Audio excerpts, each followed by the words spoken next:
Good morning. Today we are discussing about synapse and synaptic transmission.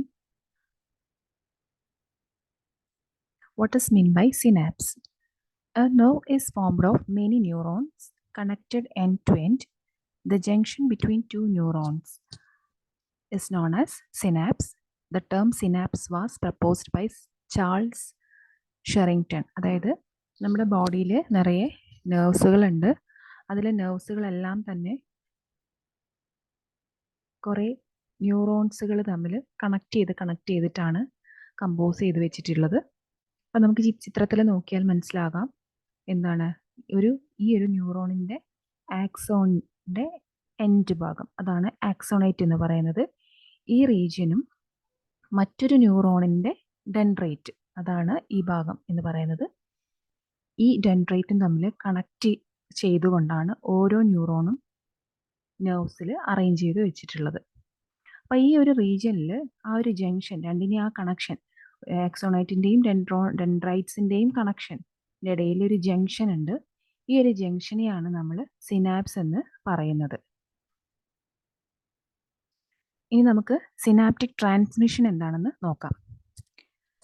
The action potential are propagated across the synapse by synaptic transmission, also known as neurotransmission. അതായത് സിനാപ്സിലൂടെ propagate ചെയ്യുന്ന അല്ലെങ്കിൽ pass ചെയ്യുന്ന ഒരു action potential, അതിന് കാരണം ആരാണ്? ആ ഒരു സിനാപ്സിൽ അല്ലെങ്കിൽ സിനാപ്റ്റിക് ക്ലഫ്റ്റിൽ ട്രാൻസ്മിറ്റ് ചെയ്യുന്ന അല്ലെങ്കിൽ സെക്രീറ്റ് ചെയ്യുന്ന ന്യൂറോ ട്രാൻസ്മിറ്റർ ആയിരിക്കാം. അത്തരത്തിലുള്ളൊരു പ്രൊപ്പഗേഷനെയാണ് സിനാപ്റ്റിക് ട്രാൻസ്മിഷൻ അല്ലെങ്കിൽ ന്യൂറോ ട്രാൻസ്മിഷൻ എന്ന് പറയുന്നത്. A neuron that send the signal is known as pre synaptic neuron, where the post synaptic neuron receive that signal. അതായത് ഒരു ന്യൂറോൺ ആണ് എന്ത് ചെയ്യുന്നത്, എവിടേക്കാണ്? പ്രീ സിനാപ്റ്റിക് ന്യൂറോണിലേക്കാണ് ന്യൂറോണ് സിഗ്നൽ സെൻഡ് ചെയ്യുന്നത്. ആ സിഗ്നലിന് റിസീവ് ചെയ്യുന്നത് ആരാണ്? പോസ്റ്റ് സിനാപ്റ്റിക് ന്യൂറോൺ ആണ്. ഓക്കെ, അതായത് ഈ ഇമ്പൾസ് സിനാപ്സിലൂടെ ട്രാൻസ്മിറ്റ് ചെയ്യുന്നുണ്ട്. സിനാപ്റ്റിക് ട്രാൻസ്മിഷനിൽ സിനാപ്സസ് 2 ടൈപ്പ് ഉണ്ട് അവിടെ. എക്സൈറ്റേറ്ററി ഉണ്ട്, ഇൻഹിബിറ്ററി ഉണ്ട്. അതായത് എക്സൈറ്റേഷനെ സഹായിക്കുന്നതും ആ ഒരു ഇമ്പൾസ് ട്രാൻസ്മിഷനെ ഇൻഹിബിറ്റ് ചെയ്യാൻ തരത്തിലുള്ള സിനാപ്സും ഉണ്ട്. അപ്പോൾ ഈ ഒരു സിനാപ്റ്റിക് ട്രാൻസ്മിഷൻ എക്സ്പ്ലെയിൻ ചെയ്യുന്നത് 2 മെക്കാനിസം വഴിയാണ്. ഒന്ന് ഇലക്ട്രിക്കൽ ട്രാൻസ്മിഷൻ, രണ്ടാമത്തത് കെമിക്കൽ ട്രാൻസ്മിഷൻ. അപ്പം നമുക്ക് പറയാം എന്താണ് ഇലക്ട്രിക്കൽ ട്രാൻസ്മിഷൻ എന്ന് പറയാം. ഇലക്ട്രിക്കൽ ട്രാൻസ്മിഷൻ നടക്കുന്നത് ഒരു സർട്ടൻ പോയിന്റ്സിൽ അല്ലെങ്കിൽ സ്പെസിഫിക് പോയിന്റിലാണ്. ആ ഒരു പോയിന്റിനെ നമുക്ക് ടൈറ്റ് ജംഗ്ഷൻ എന്ന് വിളിക്കാം. ഈ ഒരു പോയിന്റിൽ പ്രീ സിനാപ്റ്റിക് ന്യൂറോണും പോസ്റ്റ് സിനാപ്റ്റിക് ന്യൂറോണും തമ്മിൽ ക്ലോസ് കോണ്ടാക്റ്റ് ആയിരിക്കും. ഈ ടൈറ്റ് ജംഗ്ഷൻ, അതായത് ഈ ട്രാൻസ്മിഷൻ നടക്കുന്ന ആ റീജിയൻ, ഈ റീജിയൻ എന്ന് പറയുന്നത്, അതായത് ടൈറ്റ് ജംഗ്ഷൻ എന്ന് പറയുന്നത് ഇലക്ട്രിക്കൽ റെക്ടിഫയേഴ്സ് ആണ്. ഇലക്ട്രിക്കൽ ട്രാൻസ്മിഷനിലേക്ക് കടക്കാം. നമുക്ക് എന്താണ് ഇലക്ട്രിക്കൽ ട്രാൻസ്മിഷൻ എന്ന് പറയാം. The action potential from the presynaptic neuron very easily spread to the postsynaptic neuron. അതായത് ഒരു ആക്ഷൻ പൊട്ടൻഷ്യൽ, ഒരു ഇമ്പൾസ് വന്നു കഴിഞ്ഞാൽ അല്ലെങ്കിൽ ഒരു സ്റ്റിമുലൈ വന്നു കഴിഞ്ഞാൽ അവിടെ ആ റെസ്റ്റിംഗ് കണ്ടീഷൻ മാറി അവിടെ ഒരു ആക്ഷൻ പൊട്ടൻഷ്യൽ ഡെവലപ്പ് ചെയ്യുന്നുണ്ട്. എവിടെയാണ്? പ്രീ സിനാപ്റ്റിക് ന്യൂറോണിലാണ് ആ ഒരു ആക്ഷൻ പൊട്ടൻഷ്യൽ ഡെവലപ്പ് ചെയ്യുന്നത്. ആ ഒരു ആക്ഷൻ പൊട്ടൻഷ്യൽ വളരെ പെട്ടെന്ന് തന്നെ പോസ്റ്റ് സിനാപ്റ്റിക് ന്യൂറോണിലേക്ക് സ്പ്രെഡ് ആവുകയും ചെയ്യുന്നുണ്ട്. ഇനി ആ പോസ്റ്റ് സിനാപ്റ്റിക് ന്യൂറോണിൽ എത്തിയിരിക്കുന്ന ആ ആക്ഷൻ പൊട്ടൻഷ്യൽ ഒരിക്കലും തിരിച്ച് പ്രീ സിനാപ്റ്റിക് മെംബ്രെയിനിൽ എത്തില്ല. റീസൺ എന്താണെന്ന് വെച്ചാൽ synaptic transmission is always uni directional. ഒരു ഡയറക്ഷനിലേക്ക് മാത്രമേ സിനാപ്റ്റിക് ട്രാൻസ്മിഷൻ നടക്കുകയുള്ളൂ. The second one is chemical transmission. Chemical transmission എന്ന് പറഞ്ഞാൽ ഇവിടെ നമുക്ക് പേരിൽ നിന്ന് മനസ്സിലാക്കാൻ പറ്റും, ഏതെങ്കിലും തരത്തിലുള്ള കെമിക്കൽസിൻ്റെ ഹെൽപ്പോടുകൂടി ട്രാൻസ്മിഷൻ നടക്കുക. ഇവിടെ കെമിക്കൽസ് എന്ന് ഉദ്ദേശിക്കുന്നത് ന്യൂറോ ട്രാൻസ്മിറ്റേഴ്സിനെയാണ്. When an action potential or impulse reaches the synaptic nerve, the presynaptic membrane is get depolarized and its permeability of calcium ion increases. അതായത് ഒരു ഇമ്പൾസ് വന്നു കഴിഞ്ഞാൽ അവിടെ ഒരു ആക്ഷൻ പൊട്ടൻഷ്യൽ ഡെവലപ്പ് ചെയ്യുന്നുണ്ട്. ആ ഒരു ആക്ഷൻ പൊട്ടൻഷ്യൽ സിനാപ്റ്റിക് നോബിലേക്കാണ് റീച്ച് ചെയ്യുന്നത്. എന്നിട്ട് pre synaptic membrane, synaptic Nobil നിന്ന് പ്രീ സിനാപ്റ്റിക് മെംബ്രെയിൻ ആ സമയത്ത് എന്താവും, ഡീപോളറൈസ്ഡ് ആയും. അതായത് റെസ്റ്റിംഗ് കണ്ടീഷനിൽ ഈ സെൽ മെംബ്രെയിൻ എന്ന് പറയുന്ന മെംബ്രെയിൻ്റെ ഉള്ളിൽ നെഗറ്റീവ് ചാർജും പുറത്ത് പോസിറ്റീവ് ചാർജും ആയിരിക്കും. പക്ഷെ ഒരു ആക്ഷൻ പൊട്ടൻഷ്യൽ ഡെവലപ്പ് ചെയ്ത് കഴിഞ്ഞാൽ എവിടെയാണോ ഇമ്പൾസ് ട്രാൻസ്മിഷൻ അല്ലെങ്കിൽ ഇമ്പൾസ് വന്ന് പതിക്കുന്നത് ആ റീജിയൻ എന്താവും, ഡീപോളറൈസ്ഡ് ആവും. ഡീപോളറൈസ്ഡ് ആവുന്ന എന്ത് പറയും, ഒരു ആക്ഷൻ പൊട്ടൻഷ്യൽ ഡെവലപ്പ് ചെയ്യുന്നുണ്ട് അവിടെ. അതായത് ആ ഒരു കണ്ടീഷൻ, ഡീപോളറൈസ്ഡ് ആവുന്ന ആ ഒരു കണ്ടീഷനിൽ പെർമിബിലിറ്റി ഓഫ് കാൽസ്യം ഇൻക്രീസസ്. അതായത് സെല്ലിൻ്റെ ഉള്ളിലേക്ക് ധാരാളമായിട്ട് കാൽസ്യം കടന്നു വരുവാണ് ചെയ്യുന്നത്. ഓക്കെ, അടുത്തത് കെമിക്കൽ ട്രാൻസ്മിഷൻ. കെമിക്കൽ ട്രാൻസ്മിഷൻ എന്ന് പറയുന്നത് some amount of calcium diffuses into the nucleus. ചില ഇത്തരത്തിൽ വരുന്ന കാൽസ്യം എന്ത് ചെയ്യുന്നുണ്ട്, ഇലക്ട്രിക്കൽ ട്രാൻസ്മിഷൻ വഴി വരുന്ന കാൽസ്യത്തിൻ്റെ വളരെ കുറച്ച് എമൗണ്ട് നോബിനുള്ളിലേക്ക് ഡിഫ്യൂസ് ചെയ്ത് പോകുന്നുണ്ട്.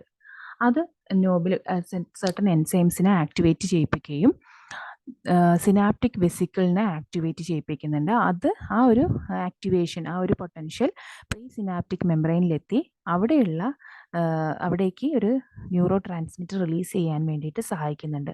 ആരാണ് റിലീസ് ചെയ്യുന്നത്? സിനാപ്റ്റിക് ക്ലെഫ്റ്റ് ആണ് റിലീസ് ചെയ്യുന്നത്. അതിനെയാണ് എക്സൈറ്റേഷൻ സെക്രീഷൻ കപ്ലിംഗ് എന്ന് പറയുന്നത്.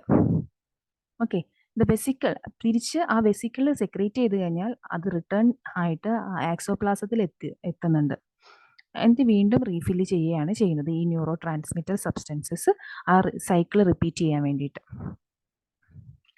നെക്സ്റ്റ്, കെമിക്കൽ ട്രാൻസ്മിഷനിൽ തന്നെ നമുക്ക് വേറെ പറയാനുള്ളത്, ഇത്തരത്തിൽ ന്യൂറോ ട്രാൻസ്മിറ്റർ റിലീസ് ചെയ്ത ഉടനെ തന്നെ ഇത് പെട്ടെന്ന് തന്നെ സിനാപ്റ്റിക് ക്ലെഫ്റ്റിലേക്ക് ഡിഫ്യൂസ് ചെയ്യുന്നുണ്ട്. അത് ആ ഒരു പോസ്റ്റ് സിനാപ്റ്റിക് മെംബ്രെയിനിൽ കുറേ റിസപ്റ്റേഴ്സ് ഉണ്ടാവും, അതുമായിട്ട് അറ്റാച്ച് ചെയ്യുന്നുണ്ട്.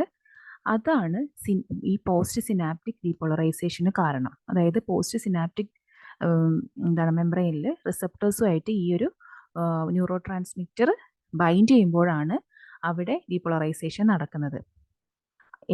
പക്ഷേ ആ ഒരു ന്യൂറോ ട്രാൻസ്മിറ്ററിൻ്റെ ഫങ്ഷൻ എക്സൈറ്റേറ്ററി ആണെങ്കിൽ മാത്രമേ ഇത്തരത്തിൽ ഡീപോളറൈസേഷൻ നടക്കുള്ളൂ. Okay, prevent post synaptic depolarisation if the അതായത് ഈ പോസ്റ്റ് സിനാപ്റ്റിക് ഡീപോളറൈസേഷൻ നടത്തണ്ട എന്ന് വിചാരിക്കുകയാണെങ്കിൽ അത്തരത്തിൽ അതിനെ ഇൻഹിബിറ്റ് ചെയ്യാൻ കാരണമാകുന്ന തരത്തിലുള്ള ന്യൂറോ ട്രാൻസ്മിറ്റർ അവിടെ റിലീസ് ആവണം. അപ്പം അവിടെ ആ ആക്ഷൻ ഇൻഹിബിറ്റ് ചെയ്യും. Post synaptic action potential can be excitatory or inhibitory, രണ്ടുമാകാം. അത് ഏത് തരത്തിലുള്ള ന്യൂറോ ട്രാൻസ്മിറ്റർ ആണോ അവിടെ സെക്രീറ്റ് ചെയ്യുന്നത് അതിനെ ഡിപ്പെൻഡ് ചെയ്തിരിക്കും. അതായത് എക്സൈറ്റേറ്ററി ന്യൂറോ ട്രാൻസ്മിറ്റർ ആണെങ്കിൽ ആ ഒരു പ്രോസസ്സ് അവിടെ കണ്ടിന്യൂ ചെയ്യും, ഇൻഹിബിറ്ററി ആണെങ്കിൽ അവിടെ സ്റ്റോപ്പ് ചെയ്യുകയാണ് ചെയ്യുന്നത്. ഇനി എക്സൈറ്റേറ്ററി കെമിക്കൽ ട്രാൻസ്മിഷൻ നോക്കാം. എക്സൈറ്റേറ്ററി കെമിക്കൽ ട്രാൻസ്മിഷൻ എന്ന് പറഞ്ഞാൽ neuro transmitter excitatory in action ആകുന്ന സമയത്താണ് ഈ ഒരു ട്രാൻസ്മിഷൻ നടക്കുന്നത്. ഈ ഒരു ട്രാൻസ്മിറ്റർ റിസപ്റ്റർ പോസ്റ്റ് സിനാപ്റ്റിക് മെംബ്രെയിനുമായിട്ട് ഇൻട്രാക്ട് ചെയ്യുമ്പോഴാണ് ഇത് സ്റ്റിമുലേറ്റഡ് ആവുന്നത്.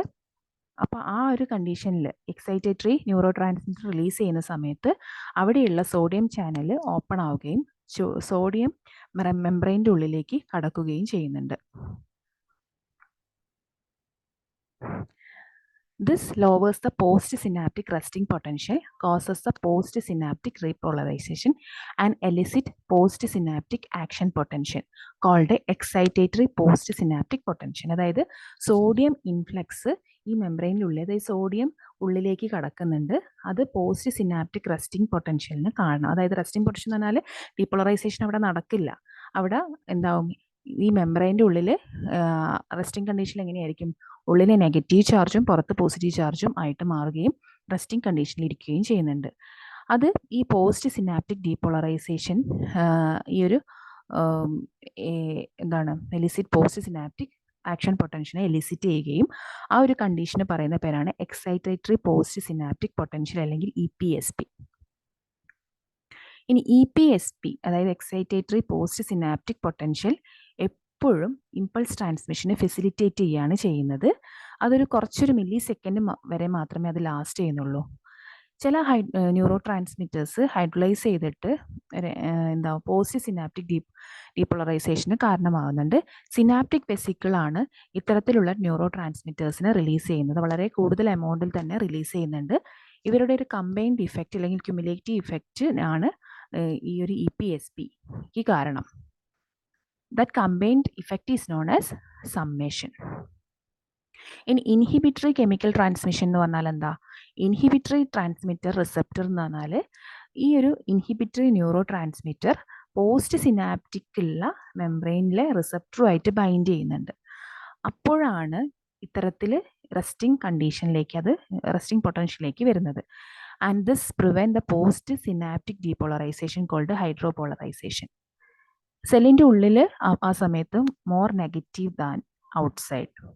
More negative and post-synaptic resting potential which can inhibit depolarization is called അതായത് ഏറ്റവും കൂടുതൽ negative charge post synaptic resting പൊട്ടൻഷ്യലിലാണ് ഉണ്ടാവുന്നതെങ്കിൽ ആ ഒരു ഡീപോളറൈസേഷൻ അവിടെ ഇൻഹിബിറ്റ് ചെയ്യുകയും ആ ഒരു കണ്ടീഷന് പറയുന്ന പേരാണ് ഇൻഹിബിറ്ററി പോസ്റ്റ് സിനാപ്റ്റിക് പൊട്ടൻഷ്യൽ അല്ലെങ്കിൽ IPSP. ഇത്രയാണ് നമുക്ക് സിനാപ്റ്റിക് ട്രാൻസ്മിഷനെ കുറിച്ച് പറയാനുള്ളത്. ഓക്കെ.